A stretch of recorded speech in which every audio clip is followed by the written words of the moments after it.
Physics ਦਾ ਨਵਾਂ unit start ਕਰਾਂਗੇ, light reflection and refraction. 10th standard ਦਾ ਯੂਨਿਟ ਆ।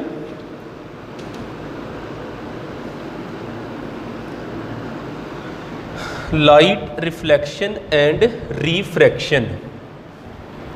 ਸਭ ਤੋਂ ਪਹਿਲੋਂ ਇਸ ਯੂਨਿਟ ਦੇ ਵਿੱਚ ਜਿਹੜੀਆਂ ਟਰਮਸ ਆਈਆਂ ਉਹਨਾਂ ਨੂੰ ਦੇਖੀਏ।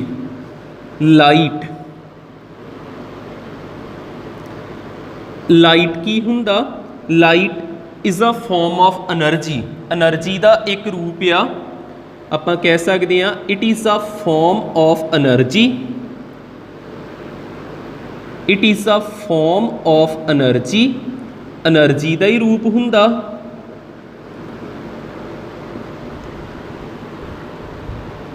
It is a form of energy. ਤੇ ਇਹਨੂੰ ਸੈਂਸ ਕੌਣ ਕਰਦਾ?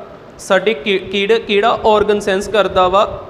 ਸਾਡੀਆਂ ਅੱਖਾਂ ਸੈਂਸ ਕਰਦੀਆਂ, ਹਿਊਮਨ ਆਈ ਸੈਂਸ ਕਰਦੀ ਆ। It is sensed bye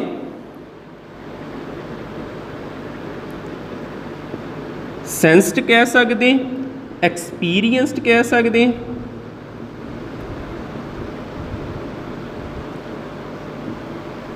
bye optical devices। optical devices ਇਹਨੂੰ ਸੈਂਸ ਕਰਦੀਆਂ ਵਾ। ਤੇ optical devices ਦੀਆਂ ਐਗਜ਼ਾਮਪਲ ਹੋ ਗਈਆਂ, ਹਿਊਮਨ ਆਈ ਇੱਕ optical device ਆ, ਠੀਕ ਹੈ। ਹੋਰ ਵੀ ਕਈ ਚੀਜ਼ਾਂ ਜਿੱਦਾਂ ZNS ਹੋ ਗਿਆ, ਉਹ ਵੀ ਸੈਂਸ ਕਰ ਲੈਂਦਾ ਵਾ। ਹਿਊਮਨ ਆਈ ਆਪਾਂ ਐਗਜ਼ਾਮਪਲ ਲਿਖ ਲੈਂਦੇ ਹਾਂ। ਪਹਿਲੀ ਗੱਲ, ਲਾਈਟ ਕੀ ਆ? ਐਨਰਜੀ ਦੀ ਫਾਰਮ। ਇਹਨੂੰ ਕੌਣ ਮਹਿਸੂਸ ਕਰਦਾ ਵਾ? ਸਾਡੀਆਂ ਅੱਖਾਂ ਮਹਿਸੂਸ ਕਰਦੀਆਂ ਨੇ, ਠੀਕ ਹੈ। ਇੰਨੀ ਗੱਲ ਕਲੀਅਰ ਹੋ ਜਾਂਦੀ। ਹੁਣ ਦੇਖਿਓ ਇੱਥੇ ਕੀ ਆ ਗਿਆ? ਰਿਫਲੈਕਸ਼ਨ। ਰਿਫਲੈਕਸ਼ਨ ਕਰਨ ਤੋਂ ਪਹਿਲੋਂ ਲਾਈਟ ਜਿਹੜੀ ਆ ਇਹਦੇ ਬਾਰੇ ਆਪਾਂ ਨੋਟ ਦੇ ਅੰਡਰ ਕੁਝ ਲਿਖੀਏ। ਲਾਈਟ ਟਰੈਵਲ ਇਨ ਅ ਸਟ੍ਰੇਟ ਲਾਈਨ। ਰੋਸ਼ਨੀ ਜਿਹੜੀ ਆ ਪੂਰੇ ਸਟ੍ਰੇਟ ਲਾਈਨ 'ਚ ਟਰੈਵਲ ਕਰਦੀ ਆ। ਸਟ੍ਰੇਟ ਲਾਈਨ ਆ ਦੇਖਿਓ, ਜਿਸ ਤਰ੍ਹਾਂ ਇੱਥੇ ਹੈਗਾ ਵਾ ਕੋਈ ਸੋਰਸ ਆਫ ਲਾਈਟ, ਜਿੱਦਾਂ ਸਨ ਹੈ। ਸਨ ਕੀ ਆ? Source of light. ਸੋਮਾ ਏ ਲਾਈਟ ਐਨਰਜੀ ਦਾ ਸੋਰਸ ਆਫ ਲਾਈਟ। ਇਹ ਸਾਨੂੰ ਲਾਈਟ ਪ੍ਰੋਵਾਈਡ ਕਰਦਾ ਏ। ਇਹਦੇ 'ਚੋਂ ਲਾਈਟ ਇਸ ਤਰ੍ਹਾਂ ਸਟ੍ਰੇਟ ਲਾਈਨ ਵਿੱਚ ਟਰੈਵਲ ਹੀ ਕਰਦੀ ਪਈ ਨਾ। ਜੇਕਰ ਤੁਸੀਂ ਇੱਕੋ ਚੀਜ਼ ਦੇਖੋ, ਇਹ ਯਾਦ ਰੱਖ ਲਿਓ, ਜੇਕਰ ਇਸ ਤਰ੍ਹਾਂ ਇੱਕੋ ਐਰੋ ਜਿਹਾ ਦੇਖਦੇ, ਇਹਨੂੰ ਬੋਲੀਦਾ ਰੇ ਆਫ ਲਾਈਟ। ਰੇ ਆਫ ਲਾਈਟ। ਤੇ ਜੇ ਇਹ ਕਿੰਨਾ ਗਰੁੱਪ ਦੇਖਦੇ ਆ, ਇਹਨੂੰ ਬੋਲੀਦਾ ਪੂਰੇ ਨੂੰ ਬੀਮ ਆਫ ਲਾਈਟ। ਇਹਨੂੰ ਆਪਾਂ ਕੀ ਬੋਲਾਂਗੇ? ਬੀਮ ਆਫ ਲਾਈਟ। ਇਹਨਾਂ ਕਲੀਅਰ ਹੁੰਦਾ? ਜੇ ਤੇ ਇੱਕ ਚੀਜ਼ ਆ ਉਹਨੂੰ ਬੋਲਣਾ ਰੇ ਆਫ ਲਾਈਟ, ਤੇ ਜੇ ਗਰੁੱਪ ਹੈਗਾ ਵਾ ਤਾਂ ਉਹਨੂੰ ਬੋਲਣਾ ਬੀਮ ਆਫ ਲਾਈਟ। ਕਿੱਦਾਂ ਪਤਾ ਲੱਗਦਾ ਵੀ ਇਹ ਸਟ੍ਰੇਟ ਲਾਈਨ ਵਿੱਚ ਟਰੈਵਲ ਕਰਦੀ ਆ? ਇੱਕ ਐਕਸਪੈਰੀਮੈਂਟ ਕੀਤਾ ਗਿਆ, ਨਿਊਟਨ ਦੇ ਦੁਆਰਾ ਇੱਕ ਐਕਸਪੈਰੀਮੈਂਟ ਪਰਫਾਰਮ ਕੀਤਾ ਗਿਆ। ਇੱਕ ਬੰਨੇ ਰੱਖਿਆ ਗਿਆ ਸੋਰਸ, ਜਿੱਦਾਂ ਕੈਂਡਲ। ਇੱਥੇ ਸੋਰਸ ਆਫ ਲਾਈਟ ਕੀ ਹੈਗਾ ਵਾ? ਕੈਂਡਲ। ਜਿੰਨੇ ਰੋਸ਼ਨੀ ਪੈਦਾ ਕਰਨੀ ਆ, ਇਹ ਸਾਡੇ ਕੋਲ ਹੈਗਾ ਕੈਂਡਲ। ਕੈਂਡਲ, ਉਹਦੇ ਅੱਗੇ ਕੁਝ ਕਾਰਡਬੋਰਡ ਰੱਖੇ ਗਏ। ਇਹਨਾਂ ਦੇ ਵਿੱਚ ਹੋਲ ਕੀਤਾ ਗਿਆ, ਤੇ ਇੱਥੇ ਕੋਈ ਨਾ ਕੋਈ ਅਬਜ਼ਰਵਰ ਹੀ। ਅਬਜ਼ਰਵ ਜਿੰਨੇ ਕਰਨਾ ਹੁੰਦਾ, ਦੇਖਣਾ ਹੁੰਦਾ ਵਾ ਵੀ ਲਾਈਟ ਆਉਂਦੀ ਪਈ ਕਿ ਨਹੀਂ ਆਉਂਦੀ ਪਈ। ਜੇ ਤੇ ਤਿੰਨੇ ਹੋਲ ਇਹ ਇੱਕੋ ਮਤਲਬ ਸੇਮ ਪੋਜੀਸ਼ਨ 'ਤੇ ਹੀ, ਤੇ ਲਾਈਟ ਜਿਹੜੀ ਟਰੈਵਲ ਕਰਕੇ ਅਬਜ਼ਰਵਰ ਤੱਕ ਪਹੁੰਚ ਜਾਂਦੀ ਸੀ। ਤੇ ਇੱਧਰ ਕੀ ਸਾਨੂੰ ਬਰਾਈਟ ਚੀਜ਼ਾਂ ਦਿਖਦੀਆਂ ਸੀ, ਚਾਨਣ ਦਿਖਦਾ ਸੀ, ਬਰਾਈਟ ਚੀਜ਼ਾਂ ਦੇਖਦੀਆਂ। ਪਰ ਜੇਕਰ ਥੋੜ੍ਹਾ ਜਿਹਾ ਵੀ ਆਪਾਂ ਇਹਨੂੰ ਚੇਂਜ ਕਰ ਦਿੰਨੇ, ਜਿੱਦਾਂ ਆਹ ਕੈਂਡਲ ਆ, ਕਾਰਡਬੋਰਡ ਆਪਾਂ ਜੇਕਰ ਹਿਲਾ ਕੇ ਉੱਪਰ ਲੈ ਜਾਂਦੇ, ਤੀਸਰਾ ਉੱਥੇ ਰਹਿਣ ਦਿੰਦੇ, ਤੇ ਇੱਧਰ ਕੀ ਰਹਿੰਦਾ ਹੁੰਦਾ ਸੀ? ਡਾਰਕ। ਇਹਦਾ ਮੀਨਿੰਗ ਕੀ ਆ ਵੀ ਰੋਸ਼ਨੀ ਕਿੱਦਾਂ ਤੁਰਦੀ ਆ? ਸਟ੍ਰੇਟ ਲਾਈਨ ਦੇ ਵਿੱਚ। ਇੰਨਾ ਕਲੀਅਰ ਹੋ ਗਿਆ? ठीक है ना। इनू पिनोल एक्सपैरीमेंट कहते हैं। ये किहदे द्वारा परफॉर्म किया गया? न्यूटन के द्वारा। ठीक है, फिलहाल तो इन्ना याद रख लो। मैं तुहानू ये दस्सिया भी यूनिट दे विच लाइट आया। लाइट की आ? एनर्जी की फॉर्म। इनू सेंस करदियां साडियां अखां, ते अखां नू ऑप्टिकल डिवाइसिस ही कहा जाता। ठीक है ना। तो नोट दे विच इत्थे मैं की लिखता भी लाइट ट्रैवल करदी पूरा सीधा स्ट्रेट लाइन दे विच। सोर्स आ जे ते किन्ने ग्रुप जिहा बनता पिया ते बीम ऑफ लाइट बोल दो। एक सिंगल एरो आ ते इनू रे ऑफ लाइट कह देना। तो एक एक्सपैरीमेंट किया गया परफॉर्म किहदे द्वारा? न्यूटन के द्वारा। न्यूटन के द्वारा। तो उहदे विच दस्सिया गया भी लाइट जिहड़ी आ वो ट्रैवल करती पई आ स्ट्रेट लाइन दे विच। इन्ना क्लीयर हुंदा? ठीक है, नोट करियो इन्नी चीज़ां।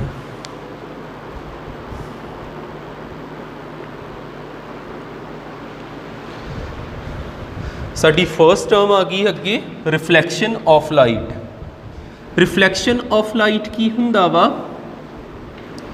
इहदे विच की हुंदा जे light do not change medium. Change medium जां ते इस तरह लिख लो फस्ट चीज़। सैकेंड इहो लाइन नूं दूजे तरीके नाल लिख लेने light travel in a same medium. Travel in a same medium जां आपां कह सकते थर्ड इंसीडेंट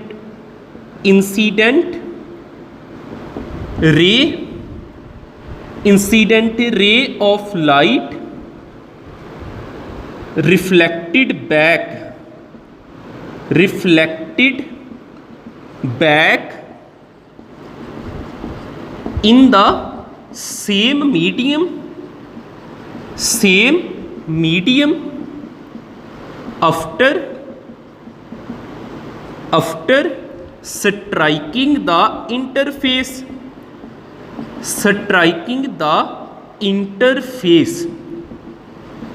इस सब का मीनिंग की हैगा? लाइट मीडियम पहलों की हुंदा?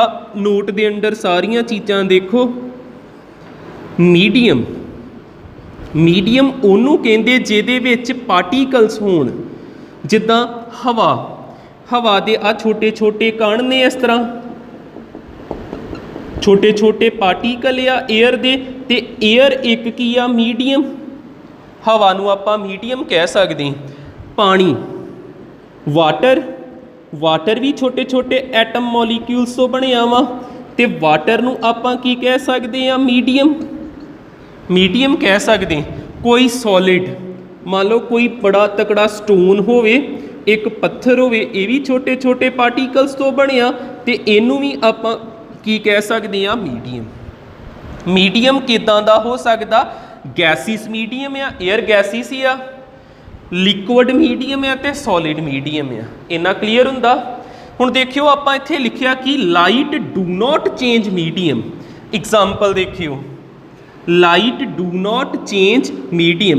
जिस तरह तुहाडे कोल एक वैसल होवे, एक वड्डा सारा बर्तन आ, उहदे विच की आ? वाटर पिया इस तरह। आ हैगा वाटर ते जे इहदे तो उपर देखो उपर केड़ी चीज़ हैगी आ? एयर। आ फस्ट मीडियम हो गया। एयर भी एक की आ? मीडियम ते वाटर भी एक की आ? वाटर भी की आ? मीडियम।